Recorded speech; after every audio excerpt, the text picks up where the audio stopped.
ಮುಡಾ ಕೇಸ್ನಲ್ಲಿ CM ಸಿದ್ದರಾಮಯ್ಯಗೆ big relief ಸಿಕ್ಕಿದೆ.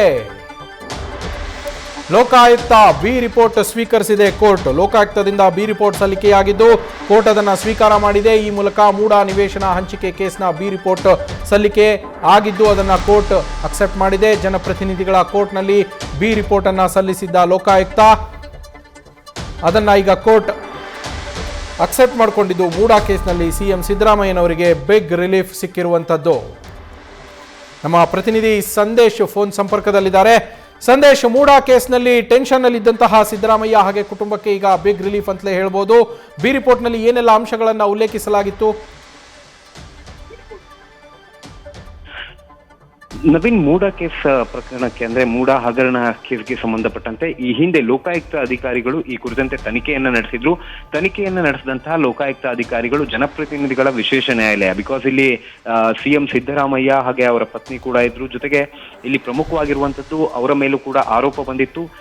CM Siddaramaiah ಅವರು ಇರೋ ಕಾರಣ ಜನಪ್ರತಿನಿಧಿಗಳ ವಿಶೇಷ ನ್ಯಾಯಾಲಯದಲ್ಲಿ ಈ ಒಂದು ಹಗರಣದ ಅಥವಾ ಈ ಕೇಸ್ನ ಒಂದು ವಿಚಾರಣೆ ನಡೀತಾ ಇತ್ತು. ಈ ವಿಚಾರಣೆ ಸಂದರ್ಭದಲ್ಲಿ ಲೋಕಾಯುಕ್ತ ಅಧಿಕಾರಿಗಳು ತನಿಖೆಯನ್ನು ನಡೆಸಿ ಬಿ ರಿಪೋರ್ಟ್ ಅನ್ನ ಸಲ್ಲಿಕೆ ಮಾಡಿದ್ರು. ಅಂದ್ರೆ ಕೇಸ್ನಲ್ಲಿ ಇವರೆಲ್ಲರೂ ಕೂಡ ಆರೋಪ ಮುಕ್ತರಾಗಿದ್ದಾರೆ, ಅಂದ್ರೆ ಇವ್ರದ್ದು ಯಾರ್ದು ಕೂಡ ಪಾತ್ರ ಇಲ್ಲ ಅಂತ ಹೇಳಿ ಲೋಕಾಯುಕ್ತ ಅಧಿಕಾರಿಗಳು ಬಿ ರಿಪೋರ್ಟ್ ಅನ್ನ ಸಲ್ಲಿಕೆ ಮಾಡಿದ್ರು. ಆದ್ರೆ ಆ ಬಿ ರಿಪೋರ್ಟ್ ಅನ್ನ ಪ್ರಶ್ನಿಸಿ ಇಡಿ ಅಧಿಕಾರಿಗಳು ಯಾವುದೇ ಕಾರಣಕ್ಕೂ ಕೂಡ ಈ ಬಿ ರಿಪೋರ್ಟ್ ಅನ್ನ ಅಂಗೀಕರಿಸಬಾರ್ದು ಅಂತ ಹೇಳಿ ಸ್ನೇಹಮಯಿ ಕೃಷ್ಣ ಹಾಗೆ ಇಡಿ ಅಧಿಕಾರಿಗಳು ಕೂಡ ಅಬ್ಜೆಕ್ಷನ್ ಅನ್ನ ಹಾಕಿರ್ತಾರೆ.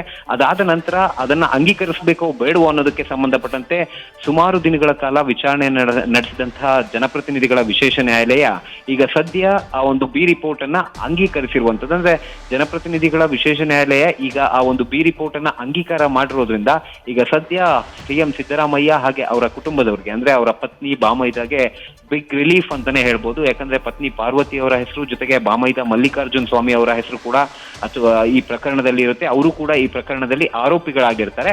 ಹಾಗಾಗಿ ಪ್ರಕರಣದ ತನಿಖೆ ನಡೆಸಿ ಬಿ ರಿಪೋರ್ಟ್ ಸಲ್ಲಿಕೆ ಮಾಡಲಾಗಿತ್ತು. ಈಗ ಸದ್ಯ ಬಿ ರಿಪೋರ್ಟ್ ಅನ್ನ ಅಂಗೀಕಾರ ಮಾಡಿರೋದ್ರಿಂದ ಈಗ ಅವರು ಆರೋಪ ಮುಕ್ತರಾಗಿದ್ದಾರೆ. ಜೊತೆಗೆ ಈ ಪ್ರಕರಣದಲ್ಲಿ ಈಗ ಬಿ ರಿಪೋರ್ಟ್ ಸಲ್ಲಿಕೆ ಆಗಿರೋದ್ರಿಂದ ಈ ಪ್ರಕರಣದಲ್ಲಿ ಸಿಎಂ ಸಿದ್ದರಾಮಯ್ಯ ಹಾಗೆ ಅವರ ಪತ್ನಿ ಹಾಗೆ ಅವರ ಬಾಮೈದ ಇವ್ರದ್ದು ಯಾರ್ದು ಕೂಡ ಪಾತ್ರ ಇಲ್ಲ ಅನ್ನೋದನ್ನ ಬಿ ರಿಪೋರ್ಟ್ ನಲ್ಲಿ ಸಲ್ಲಿಕೆ ಮಾಡಿರೋದ್ರಿಂದ ಅದನ್ನ ಅಂಗೀಕರಿಸಿರೋದ್ರಿಂದ ಈಗ ಸಿಎಂ ಸಿದ್ದರಾಮಯ್ಯ ಹಾಗೆ ಅವರ ಕುಟುಂಬದವರಿಗೆ ಬಿಗ್ ರಿಲೀಫ್ ಸಿಕ್ಕಿದೆ.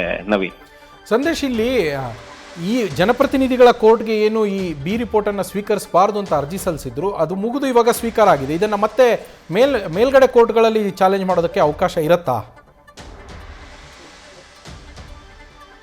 ನವೀನ್, ಇಲ್ಲಿ ಯಾವುದೇ ಒಂದು ಪ್ರಕರಣ ಆಗಿದ್ರು ಕೂಡ ಅಂದ್ರೆ ಈಗ ಸದ್ಯ ಇದು ಸೆಷನ್ಸ್ ಕೋರ್ಟ್ ಆಗಿರೋದ್ರಿಂದ, ಅಂದ್ರೆ ಜನಪ್ರತಿನಿಧಿಗಳ ವಿಶೇಷ ನ್ಯಾಯಾಲಯ ಸೆಷನ್ಸ್ ಕೋರ್ಟ್ ಆಗಿರೋದ್ರಿಂದ ಯಾವುದೇ ಒಂದು ಸೆಷನ್ಸ್ ಕೋರ್ಟ್ ನ ಆದೇಶವನ್ನ ಕೂಡ ಮೇಲ್ಮನವಿಯನ್ನ ಸಲ್ಲಿಸೋದಕ್ಕೆ ಅಥವಾ ಆ ಒಂದು ಆದೇಶವನ್ನ ಪ್ರಶ್ನೆ ಮಾಡೋದಕ್ಕೆ ಮೇಲಿನ ಕೋರ್ಟ್ಗಳು ಇರ್ತಾವೆ. ಹಾಗಾಗಿ ಮುಂದಿನ ಹಂತದಲ್ಲಿ ಹೈಕೋರ್ಟ್ಗೂ ಹೋಗಿ ಇದನ್ನ ಪ್ರಶ್ನೆ ಮಾಡುವಂತ ಕೆಲಸವನ್ನ ಇಡಿ ಅಧಿಕಾರಿಗಳು ಅಥವಾ ಈಗ ಸ್ನೇಹಮಯಿ ಕೃಷ್ಣ ಇಲ್ಲಿ ಕಂಪ್ಲೇಂಟ್ ಆಗಿರೋದ್ರಿಂದ ಅವರು ಕೂಡ ಮಾಡ್ಬೋದು. ಹಾಗಾಗಿ ಇಲ್ಲಿ ಪ್ರಮುಖವಾಗಿರುವಂತದ್ದು ಮುಂದಿನ ಆಯ್ಕೆಗೆ ಸಂಬಂಧಪಟ್ಟಂತೆ ಯಾವ ರೀತಿಯ ನಿರ್ಧಾರವನ್ನ ಸ್ನೇಹಮಯಿ ಕೃಷ್ಣ ಆಗಿರ್ಬೋದು ಅಥವಾ ಇಡಿ ಅಧಿಕಾರಿಗಳು ತೆಗೆದುಕೊಳ್ತಾರೆ ಅನ್ನೋದು ಪ್ರಮುಖವಾಗಿರುವಂತಹ ವಿಚಾರ. ಅದರ ಜೊತೆಗೆ ಈಗ ಏನು ಹೈಕೋರ್ಟ್ ನಲ್ಲಿ ಪ್ರಶ್ನೆ ಮಾಡೋದಕ್ಕೂ ಮುಂಚೆ ಈಗ ಸದ್ಯ ರಿಲೀಫ್ ಸಿಕ್ಕಿರೋದ್ರಿಂದ ಮುಂದಿನ ಹಂತದಲ್ಲಿ ಏನೆಲ್ಲ ಕ್ರಮ ತೆಗೆದುಕೊಳ್ಬೇಕು, ಅಂದ್ರೆ ಯಾವುದೇ ಒಂದು ಆದೇಶ ಬಂದ್ರೂ ಕೂಡ ಅದನ್ನ ಮೇಲಿನ ಕೋರ್ಟ್ ನಲ್ಲಿ ಪ್ರಶ್ನಿಸಬಹುದು. ಆದ್ರೆ ಈಗ ಆದೇಶ ಬಂದಿರೋದ್ರಿಂದ ಮುಂದೆ ಏನ್ ಮಾಡ್ಬೇಕು ಅನ್ನೋ ಒಂದು ಯೋಚನೆಯಲ್ಲಿ ಅಥವಾ ಕಾನೂನಾತ್ಮಕವಾಗಿ ಯಾವ ರೀತಿ ಹೋರಾಟ ಮಾಡ್ಬೇಕು ಅಂತ ಹೇಳಿ ಸದ್ಯ ಸ್ನೇಹಮಯಿ ಕೃಷ್ಣ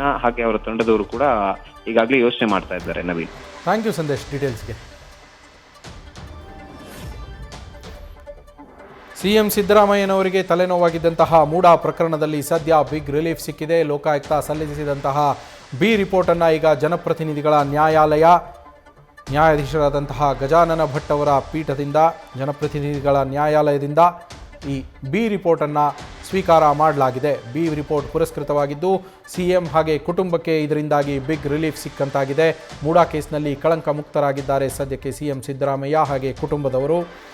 ನ್ಯಾಯಮೂರ್ತಿ ಸಂತೋಷ್ ಗಜಾನನ್ ಭಟ್ ಅವರ ಜನಪ್ರತಿನಿಧಿಗಳ ನ್ಯಾಯಾಲಯದಿಂದ ಬಿ ರಿಪೋರ್ಟನ್ನು ಅಂಗೀಕಾರ ಮಾಡಲಾಗಿದೆ. ಲೋಕಾಯುಕ್ತ ಸಲ್ಲಿಸಿದಂತಹ ಬಿ ರಿಪೋರ್ಟ್, ಈ ಬಿ ರಿಪೋರ್ಟನ್ನು ಅಂಗೀಕಾರ ಮಾಡಬಾರದು ಅಂತೇಳಿ ಇಡಿ ಅಧಿಕಾರಿಗಳು ಹಾಗೆ ಸಾಮಾಜಿಕ ಹೋರಾಟಗಾರ ಮತ್ತು ಈ ಮೂಡಾ ಕೇಸಿನ ದೂರುದಾರರು ಆಗಿರುವಂತಹ ಸ್ನೇಹಮಯಿ ಕೃಷ್ಣ ಅವರು ಅರ್ಜಿಯನ್ನು ಸಲ್ಲಿಸಿರ್ತಾರೆ. ಆ ಅರ್ಜಿಯ ವಿಚಾರಣೆ ಹಲವು ದಿನಗಳ ಕಾಲ ನಡೆದಿದ್ದು, ಅದಾದ ನಂತರ ಕಡೆಗೆ ಈಗ ಜನಪ್ರತಿನಿಧಿಗಳ ನ್ಯಾಯಾಲಯದಿಂದ ಬಿ ರಿಪೋರ್ಟನ್ನು ಅಂಗೀಕಾರ ಮಾಡಲಾಗಿದೆ, ಬಿ ರಿಪೋರ್ಟನ್ನು ಸ್ವೀಕಾರ ಮಾಡಲಾಗಿದೆ. ಇದರಿಂದಾಗಿ ಸಿಎಂ ಸಿದ್ದರಾಮಯ್ಯ ಹಾಗೆ ಅವರ ಕುಟುಂಬಕ್ಕೆ ನಿಜಕ್ಕೂ ಬಿಗ್ ರಿಲೀಫ್ ಸಿಕ್ಕಂತೆಯೇ ಆಗಿದೆ.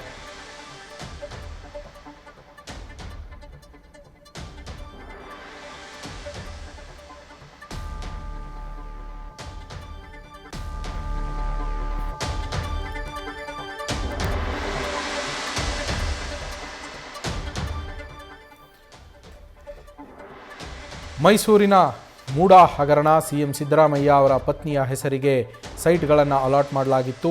ಮೂಲ ಬೆಲೆ, ಅದರ ಬೆಲೆ ಏನಿದೆ ಅದಕ್ಕಿಂತ ಹೆಚ್ಚಿನ ಬೆಲೆಯ ಸೈಟ್ಗಳನ್ನು ಅವರಿಗೆ ಅಲಾಟ್ ಮಾಡಲಾಗಿದೆ. ಹೆಚ್ಚಿನ ಸಂಖ್ಯೆಯಲ್ಲಿ ಸೈಟ್ಗಳನ್ನು ಕೊಡಲಾಗಿದೆ ಅಂತೇಳಿ ಆರೋಪಿಸಿ ಏನೊಂದು ಪ್ರಕರಣ ದಾಖಲಾಗಿತ್ತು. ಆ ಪ್ರಕರಣಕ್ಕೆ ಸಂಬಂಧಪಟ್ಟಂತೆ ಲೋಕಾಯುಕ್ತ ಅಧಿಕಾರಿಗಳು ತನಿಖೆಯನ್ನು ನಡೆಸಿದ್ರು. ಇಡಿ ಕೂಡ ಎಂಟ್ರಿ ಆಗಿತ್ತು, ಇಡಿ ಕೂಡ ಅದನ್ನು ತನಿಖೆಯನ್ನು ಮಾಡಿತ್ತು. ಅದಾದ ನಂತರ ಲೋಕಾಯುಕ್ತ ಅಧಿಕಾರಿಗಳು ಇದರ ತನಿಖೆಯನ್ನು ಮುಂದುವರಿಸಿ ತಮ್ಮ ವರದಿಯನ್ನು ಸಿದ್ಧಪಡಿಸಿ ಜನಪ್ರತಿನಿಧಿಗಳ ನ್ಯಾಯಾಲಯಕ್ಕೆ, ಸಿದ್ದರಾಮಯ್ಯನವರು ಜನಪ್ರತಿನಿಧಿಗಳಾಗಿರೋದ್ರಿಂದ ಸಿಎಂ ಸಿದ್ದರಾಮಯ್ಯನವರು, ಹಾಗಾಗಿ ಅದು ಜನಪ್ರತಿನಿಧಿಗಳ ನ್ಯಾಯಾಲಯಕ್ಕೆ ಒಳಪಡೋದ್ರಿಂದ ಜನಪ್ರತಿನಿಧಿಗಳ ನ್ಯಾಯಾಲಯದಲ್ಲಿ ಈ ಕೇಸ್ನ ವಿಚಾರಣೆ ನಡೆದಿತ್ತು. ಸದ್ಯ ಈ ಕೇಸ್ಗೆ ಸಂಬಂಧಪಟ್ಟಂತೆ ತನಿಖಾ ವರದಿಯನ್ನು ಸಲ್ಲಿಸಿರುವಂತಹ ಲೋಕಾಯುಕ್ತ ಅಧಿಕಾರಿಗಳು ಬಿ ರಿಪೋರ್ಟನ್ನು ಸಲ್ಲಿಕೆ ಮಾಡಿರ್ತಾರೆ. ಬಿ ರಿಪೋರ್ಟ್ನಲ್ಲಿ ಸಿಎಂ ಸಿದ್ದರಾಮಯ್ಯನವರು ಹಾಗೆ ಅವರ ಕುಟುಂಬಸ್ಥರು ಯಾರ ವಿರುದ್ಧ ಆರೋಪಗಳು ಕೇಳಿಬಂದಿದೆ, ಅವರುಗಳ ಪಾತ್ರ ಏನು ಇಲ್ಲ ಅನ್ನೋದನ್ನು ಬಿ ರಿಪೋರ್ಟ್ನಲ್ಲಿ ಉಲ್ಲೇಖ ಮಾಡಲಾಗಿರುತ್ತೆ. ಈ ಬಿ ರಿಪೋರ್ಟನ್ನು ಸ್ವೀಕರಿಸಬಾರದು ಅಂತೇಳಿ ಇಡಿ ಅಧಿಕಾರಿಗಳು ಹಾಗೆ ದೂರುದಾರರು ಆಗಿರುವಂತಹ ಸಾಮಾಜಿಕ ಹೋರಾಟಗಾರ ಸ್ನೇಹಮಯಿ ಕೃಷ್ಣ ಅವರು ಒಂದು ಅರ್ಜಿಯನ್ನು ಸಲ್ಲಿಕೆ ಮಾಡ್ತಾರೆ. ಅದರ ವಿಚಾರಣೆಯನ್ನು ಜನಪ್ರತಿನಿಧಿಗಳ ನ್ಯಾಯಾಲಯ ಹಲವು ದಿನಗಳ ಕಾಲ ನಡೆಸಿರುತ್ತೆ. ನ್ಯಾಯಾಧೀಶರಾದಂತಹ ಗಜಾನನ ಭಟ್ ಅವರ ಪೀಠ, ಜನಪ್ರತಿನಿಧಿಗಳ ನ್ಯಾಯಾಲಯ, ಅದರಲ್ಲಿ ಅದಾದ ನಂತರ ವಿಚಾರಣೆಯ ನಂತರ ಈಗ ಬಿ ರಿಪೋರ್ಟ್ ಸ್ವೀಕೃತವಾಗಿದ್ದು, ಅದು ಅಂಗೀಕಾರ ಆಗಿದ್ದು, ಸದ್ಯ ಸಿಎಂ ಸಿದ್ದರಾಮಯ್ಯ ಹಾಗೆ ಅವರ ಕುಟುಂಬಕ್ಕೆ ಬಿಗ್ ರಿಲೀಫ್ ಸಿಕ್ಕಂತಾಗಿದೆ. ನ್ಯೂಸ್ ಫಸ್ಟ್, ನಿರ್ಭೀತಿಯಿಂದ ನಿಮ್ಮ ಪರವಾಗಿ.